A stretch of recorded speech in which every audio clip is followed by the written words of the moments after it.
तो आज की कहानी मुंबई की। जी हाँ, वही मुंबई जिसको आज हम सपनों का शहर कहकर बुलाते हैं। वही मुंबई जिसको हम माया नगरी के नाम से भी जानते हैं। वही मुंबई जो इंडिया की पॉपुलर एंटरटेनमेंट इंडस्ट्री बॉलीवुड की जन्मभूमि है। वही मुंबई जो इंडिया की कमर्शियल कैपिटल भी कहलाती है। दोस्तों, ये शहर जितना इंटरेस्टिंग हमें आज नजर आता है, इसका इतिहास उससे भी कई गुना ज्यादा एक्साइटिंग है। कहा जाता है कि 10 मिलियन की पॉपुलेशन की इस थ्राइविंग कॉस्मोपॉलिटन मल्टीकल्चरल सिटी के पास सबके लिए कुछ न कुछ मौजूद है। आज के वीडियो में हम इस शहर के रोचक इतिहास से जुड़ी एक नई कहानी आपके लिए लेकर आए हैं। क्या आप जानते हैं कि इस फाइनेंशियल कैपिटल को कई साल पहले डाउरी के रूप में दे दिया गया था? जी हां दोस्तों, आपने सही सुना। जैसा कि हम जानते हैं, डाउरी यानी दहेज कोई ऐसी प्रॉपर्टी या वैल्यूएबल सिक्योरिटी होती है जो मैरिज के समय ब्राइड की फैमिली ग्रूम की फैमिली को देती है।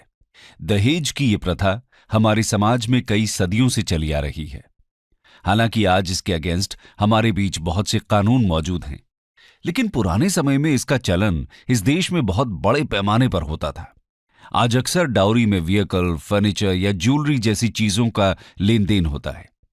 लेकिन आज से लगभग 350 साल पहले एक समय ऐसा भी था जब मुंबई नाम के इस पूरे शहर को दहेज के रूप में एक फॉरेन किंग ने दूसरे फॉरेन किंग को सौंप दिया था। तो दोस्तों, यहां सवाल उठता है कि कब, कैसे और क्यों। इसको जानने के लिए आइए इस इंटरेस्टिंग स्टोरी की शुरुआत करते हैं। Arrival of the Portuguese. दोस्तों, प्रेजेंट डे मुंबई हमेशा से ही आज की तरह एक यूनाइटेड सिटी के रूप में मौजूद नहीं था। पहले यह शहर 7 छोटे छोटे आइलैंड्स में बटा हुआ था, यानी बॉम्बे एक आर्किपेलागो था।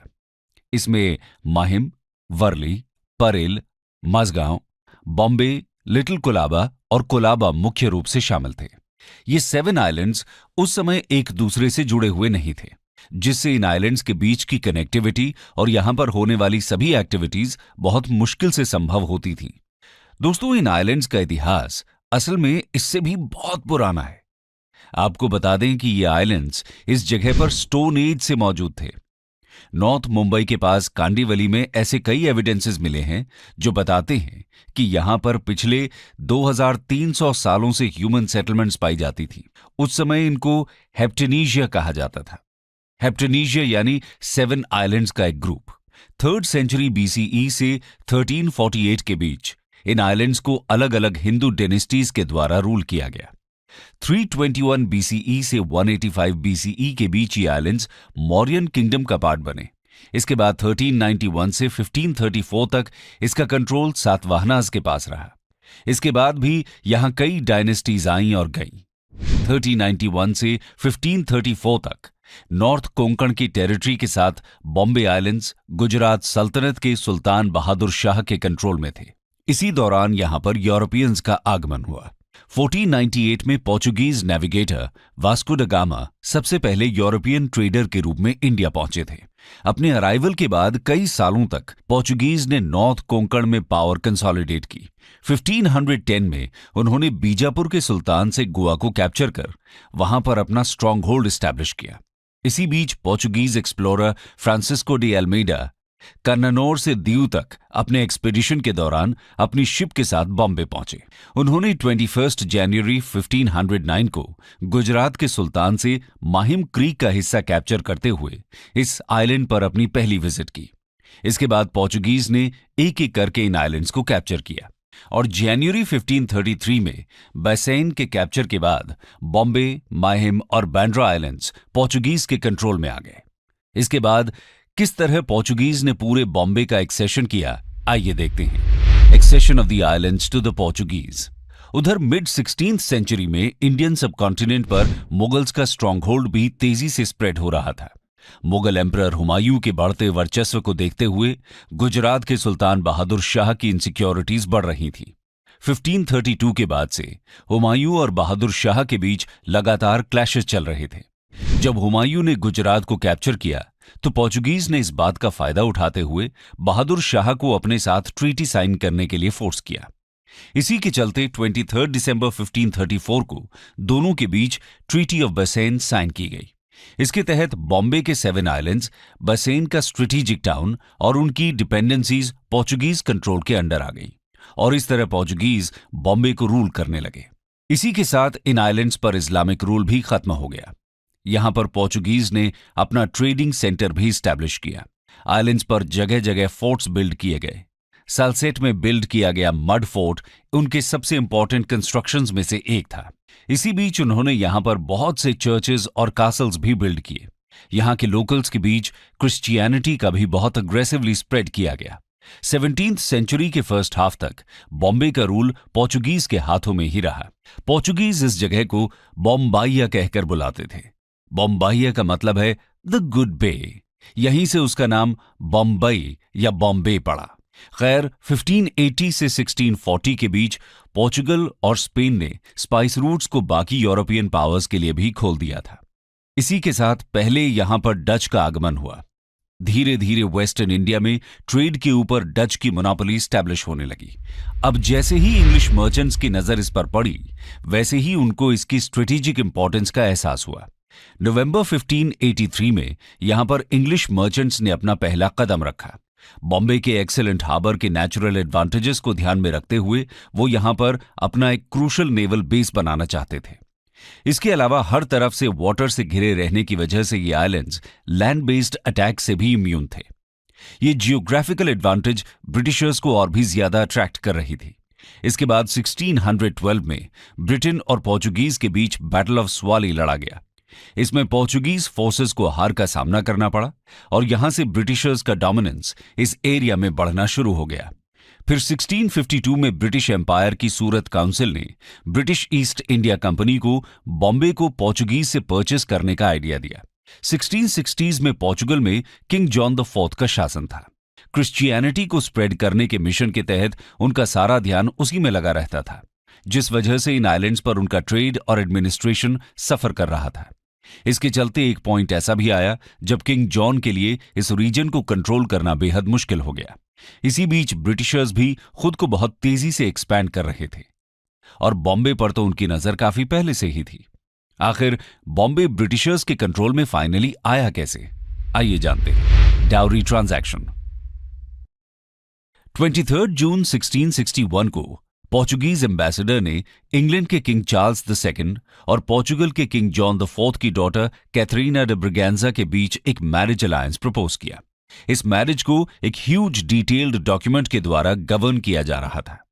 इस मैरिज एग्रीमेंट में एक सीक्रेट आर्टिकल भी था, जिसमें यह मांग लिखी गई थी कि उनको बॉम्बे को चार्ल्स II को दहेज के रूप में देना होगा। लेकिन आखिरकार इंग्लैंड के प्रिंस की शादी हो रही थी, तो केवल इतना उनके लिए काफी नहीं था। बॉम्बे के साथ साथ उनको 2 मिलियन पोर्चुगीज क्राउन्स और साथ ही साथ मोरक्को की एक सिटी टैंजियर्स भी दी गई। इसी के साथ यहां एक और डिमांड रखी गई और वो डिमांड ये थी कि इंग्लैंड इंडिया में पोर्चुगल को डच और स्पेनिश के अग्रेशन से प्रोटेक्ट करे। डच अभी भी इस कोस्ट पर एक पावरफुल पावर के रूप में मौजूद थे। उनका इन्फ्लुएंस 18th सेंचुरी के लेटर हाफ में ही डिक्लाइन होना शुरू हुआ। यानी पोर्चुगल को इंग्लैंड की डिफेंस सर्विसेज मिल गई, वहीं दूसरी तरफ ब्रिटिशर्स को ह्यूज वेल्थ और बॉम्बे के रूप में एक वैल्यूएबल एसेट मिल गया। इसके साथ साथ ब्रिटिशर्स को ब्राजील और पोर्चुगीज ईस्ट इंडीज में ट्रेडिंग प्रिविलेजेस और पोर्चुगल में रह रहे ब्रिटिशर्स के लिए रिलीजियस और कमर्शियल फ्रीडम ग्रांट किए गए। इस कॉन्ट्रैक्ट को 28 अगस्त 1661 को रैटिफाई किया गया और 31 मई 1662 में फाइनली ये मैरिज कंप्लीट हुई और इसी के साथ बॉम्बे को ब्रिटिशर्स को हैंडओवर करने की तैयारी भी शुरू हुई। लेकिन जैसे ही ब्रिटिशर्स बॉम्बे पहुंचे, उन्हें ये रियलाइज हुआ कि बॉम्बे को जिस साइज और सिचुएशंस में उनके सामने प्रेजेंट किया गया था, वो असल में वैसा था ही नहीं। इसको देखकर वो बहुत ज्यादा डिसअपॉइंट हुए। उधर जब कैथरीन को यह पता चला कि चार्ल्स की पहले से ही बहुत सी मैरिजेस हो चुकी हैं, तो उनका डिसअपॉइंटमेंट भी पीक पर पहुंच गया। जब बात बॉम्बे के ट्रांसफर की शुरू हुई, तो चीजें और भी ज्यादा कॉम्प्लिकेट हो गई। असल में पोर्चुगीज वाइसरॉय के मन में शुरुआत से ही ब्रिटिशर्स के लिए बहुत ज्यादा डिसलाइक था। इसीलिए उन्होंने इस ट्रांसफर को बहुत बार रोकने की कोशिश भी की और इसी कारण हैंडओवर का प्रोसेस ब्रिटिशर्स के लिए बेहद फ्रस्ट्रेटिंग होता चला गया। इस बीच एक और इंटरेस्टिंग केस हुआ। एमवी कामत अपनी बुक टाइड्स ऑफ टाइम में लिखते हैं कि मुंबई के एक ब्राह्मण ने ब्रिटिशर्स को बताया था कि पोर्चुगीज की टिरनी की वजह से हिंदूज का जीना बेहद मुश्किल हो चुका है। ऐसे में अगर ब्रिटिशर्स यहां पर बाहर से अटैक करते हैं तो वो भी पोर्चुगीज के अगेंस्ट एक इंटरनल रिबेलियन छेड़ देंगे। ब्रिटिशर्स को यह आइडिया पसंद आ गया। इसी के चलते उन्होंने अपने सोल्जर्स अरेंज किए और उनको एक शिप पर तैनात करके इस कॉन्क्वेस्ट के लिए भेज दिया। लेकिन जर्नी के बीच में उन सोल्जर्स ने अल्कोहल का कंजम्पशन किया। ऊपर से उस दिन का वेदर भी अचानक से खराब हो गया। इन दोनों ट्रेजेडीज की वजह से बोट का कंट्रोल डिसबैलेंस हो गया और इसी वजह से बोट पर मौजूद 450 सोल्जर्स में से 300 सोल्जर्स की डेथ हो गई और उनका यह प्लान फ्लॉप हो गया। खैर 1665 में फाइनली बॉम्बे का पोजेशन ब्रिटिशर्स को सौंप दिया गया। लेकिन ये ड्रामेटिक इंसिडेंट्स अभी भी खत्म होने का नाम नहीं ले रहे थे। असल में वो मैरिज ट्रीटी कभी सही तरीके से अडॉप्ट ही नहीं की गई और इसके प्रोविजंस बहुत पोअरली ओबे किए गए। इस ट्रीटी की वेगनेस पोर्चुगीज और ब्रिटिशर्स के बीच बार बार कॉन्फ्लिक्ट्स का कारण बन रही थी।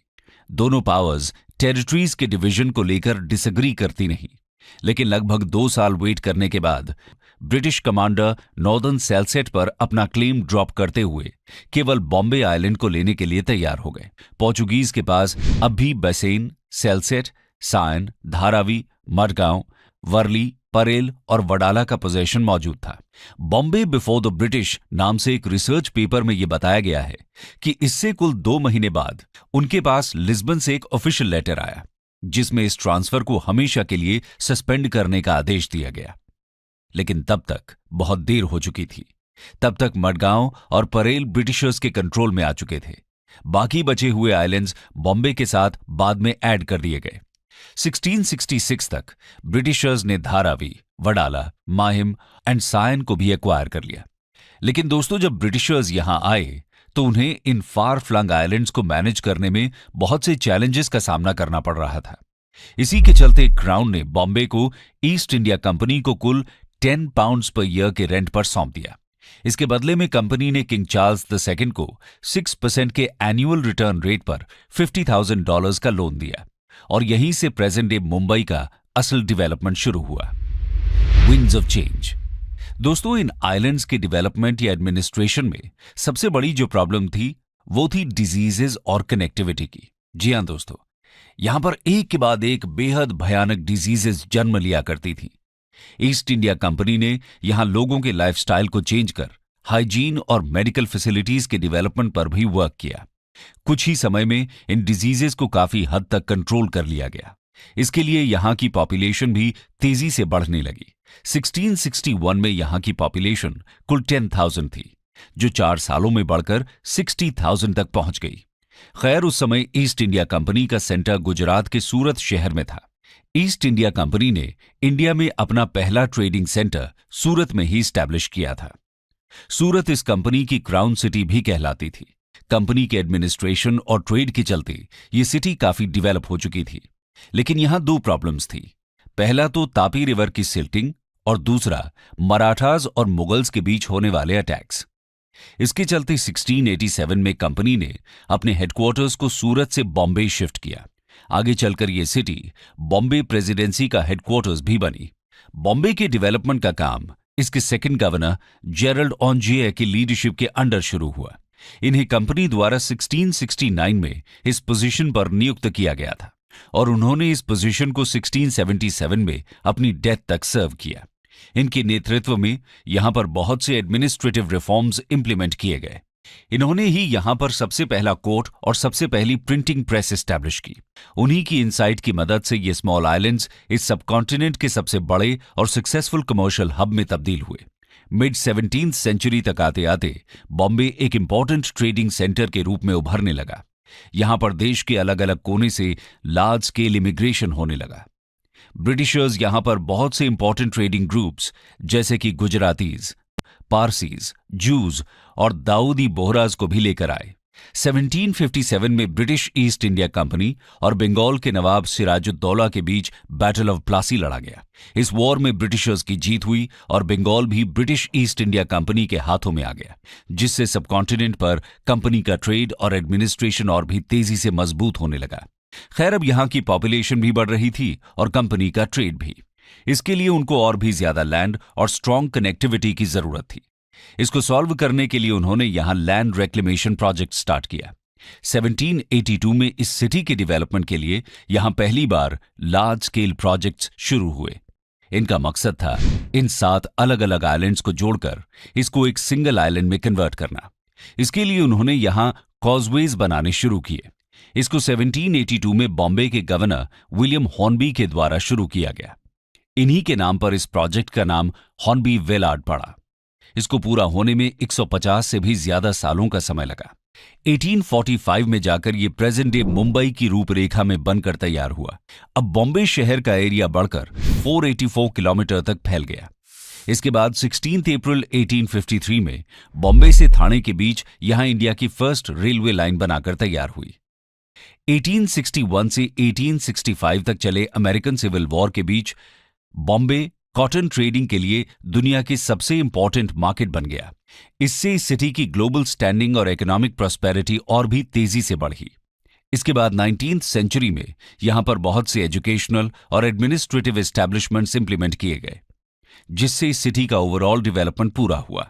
जहां एक तरफ एक इंपॉर्टेंट ट्रेडिंग बेस और एडमिनिस्ट्रेटिव सेंटर बनकर बॉम्बे ने ब्रिटिशर्स की मदद की, वहीं दूसरी तरफ 19th सेंचुरी में इस सिटी ने ब्रिटिशर्स के अगेंस्ट हमारे फ्रीडम स्ट्रगल में भी एक अहम भूमिका निभाई। यहां पर दादा भाई नौरोजी ने 1885 में बॉम्बे प्रेसिडेंसी एसोसिएशन सेटअप किया, जिसने इस शहर में पॉलिटिकल कॉन्शियसनेस जनरेट करने में एक अहम रोल प्ले किया।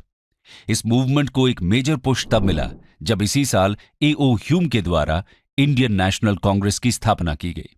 खैर, आज बॉम्बे महाराष्ट्र की कैपिटल सिटी है। इसको इंडिया की कमर्शियल और एंटरटेनमेंट कैपिटल भी कहा जाता है। इसी के साथ ये इंडिया की लार्जेस्ट सिटी भी है। इतना ही नहीं, 2011 के सेंसस के मुताबिक ये 18 मिलियन की ह्यूज पॉपुलेशन के साथ वर्ल्ड की one of the most popular cities में से एक है। एक समय ऐसा था जब फॉरेन पावर्स इसको ठीक से मैनेज न कर पाने के कारण इसको एक दूसरे के पास कर रही थी। कभी इसको डाउरी में दे दिया जाता था, तो कभी एक ट्रेडिंग कंपनी को लीज पर। ऐसा लगता था कि मानो इसकी जरूरत किसी को नहीं है। लेकिन आज कुछ ही सालों में इसकी रूपरेखा कुछ इस तरह बदली है कि आज हर कोई इस